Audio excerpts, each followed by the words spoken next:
High বন্ধুরা, আজ আবার আমি একটা রেসিপি নিয়ে চলে এলাম।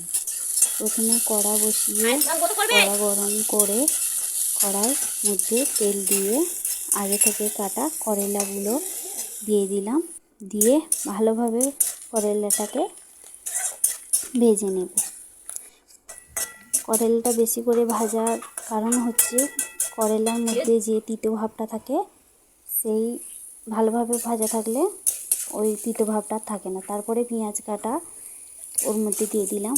এবার পেঁয়াজ আর করলা দুটো একসঙ্গে ভালোভাবে ভেজে নেব। নেড়ে চেড়ে নেওয়ার পরে তারপরে ওর মধ্যে আগে থেকে কেটে রাখা আলুগুলো আমরা কড়াইয়ের মধ্যে দিয়ে দেব। দিয়ে ভালোভাবে নাড়াচাড়া করে নেব। ভালোভাবে ভাজতে হবে। ভাবার পর হলুদ গুঁড়ো দেবো, একে একে সব মশলা দেবো। তারপরে নুন দিয়ে দেবো স্বাদ মতন, স্বাদ অনুসারে। তারপরে লঙ্কা গুঁড়ো দেবো। দিয়েও ভালোভাবে করলা আর আলু একসঙ্গে ভেজে নেব আমরা। মাঝে মাঝে নেড়ে চেড়ে আমরা ঢাকাও দেবো, কেন আলুটা সেদ্ধ হওয়ার জন্য।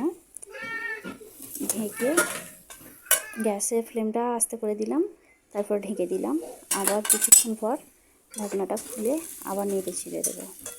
এইভাবে আলুটা সিদ্ধ হয়ে যাওয়ার পর আমাদের করলা আলুর ভাজি রেডি হয়ে যাবে।